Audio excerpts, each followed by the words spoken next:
Hey guys, Luke here with Gingerbread Man Running Company, and today we are talking with Frank from Oakview Physical Therapy here in Greensburg. Frank's going to take us through what a gait analysis looks like for all you runners out there that are looking for ways to improve your form or your economy.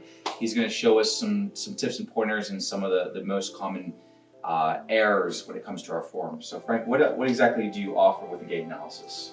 Well, what we're trying to do is offer a 2D analysis of your running form on the treadmill.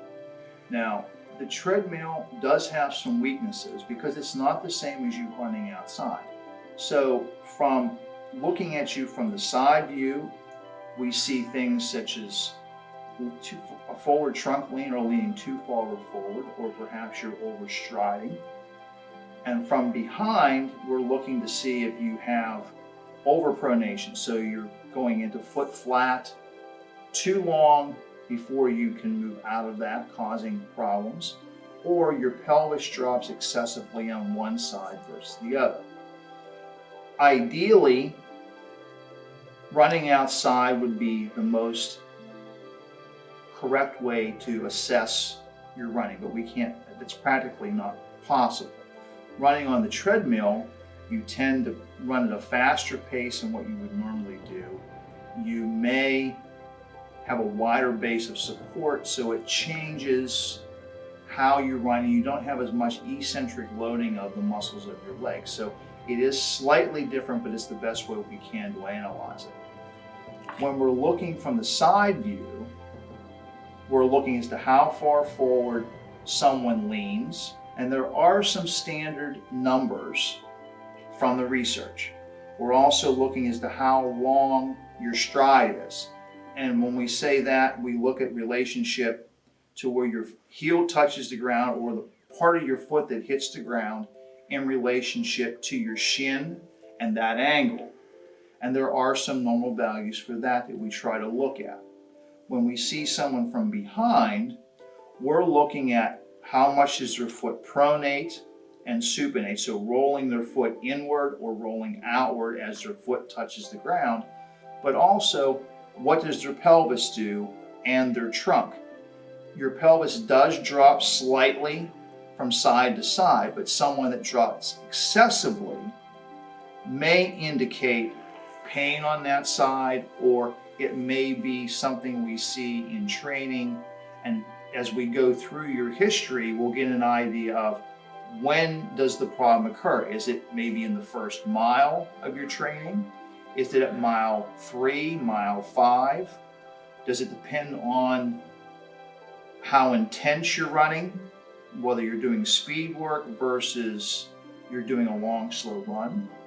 It also may be indicative of the volume that you're doing. You're fine at running 30, 35 miles a week, but when you try to ramp things up to, say, 50 to 60 miles as is training for a marathon, you cannot maintain that volume, either because of a faulty posture, or perhaps it's a question of strength and the muscles are not able to recover enough between those runs that's causing the issue.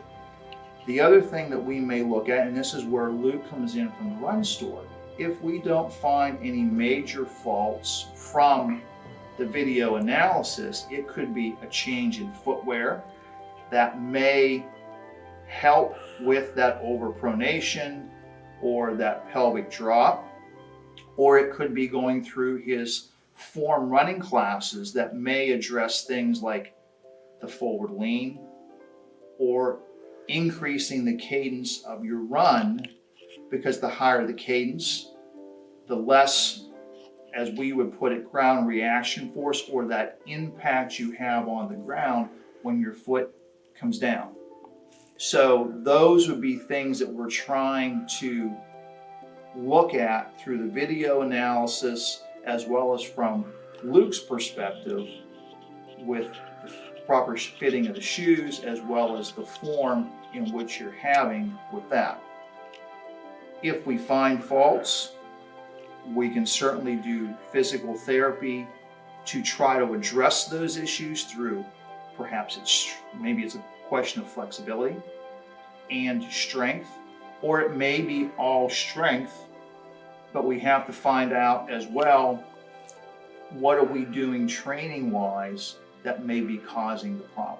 And that's a discussion that I can also have between Luke and I and yourself as to how do we tweak that to keep you healthy enough so you can enjoy your running.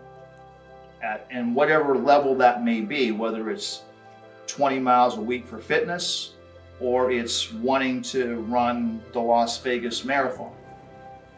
Which half was actually just this weekend. Oh, okay. So, Anyway, yeah, so I guess what we're gonna do next is I'm gonna hop on the treadmill. Frank's gonna record me running at a normal pace, and then we're going to take a look at some pros and cons. What you see with me is not gonna be what you see with yourself, but it gives you an idea of what he's looking at with a gait analysis. And full disclosure, when you come into the store and we do a gait analysis when we're trying you on for shoes, we are looking for the pronation, like Frank said, but he's going to go a lot deeper and a lot more in depth than what we do in our shop. But I guess come along for the ride.